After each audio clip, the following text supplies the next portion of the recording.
National highway पर जमा कूड़े करकट को ठिकाने लगाने और आसपास के माहौल को साफ बनाए रखने के लिए कावासा नारा बल की यूथ कोऑर्डिनेशन कमेटी में सफाई मुहिम शुरू की गई। इस मुहिम में बड़ी तादाद में नौजवान शामिल हैं।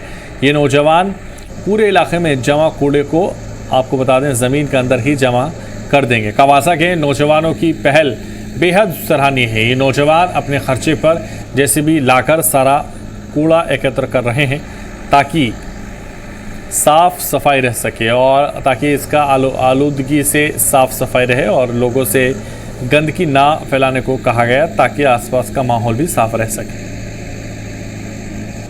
आया कि जो भी गांव का जो भी मतलब वेस्ट मटेरियल है, फजलात है कुर्बानी के जानवरों का, हमने 5-6 साल से ये इकदाम उठाया है। हमारी यूथ कोऑर्डिनेशन कमेटी ने जो भी जो कुर्बानी के जानवरों का जो फजलात है वो ठिकाने लगाया जाए, जो दफनाया जाए।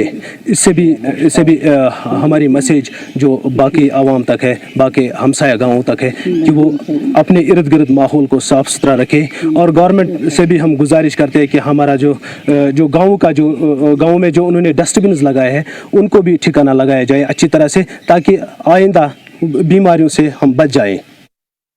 इस सिलसिले में हमारी जो कावासा की बस्ती है, यहाँ के नौजवानों ने एक कमेटी बनाई है। कमेटी का नाम है यूथ कोऑर्डिनेशन कमेटी। तो ये अच्छी एक कोशिश है अपनी जो इर्द गिर्द जो हमारा जो सोसाइटी है उसको साफ़ रखने में। और हमारा दीन भी यही फरमाता है कि सफाई रखो, क्योंकि जो सफाई है वो नस्ब ईमान है। यह है फरमान नबी सल्लल्लाहु अलैहि वसल्लम।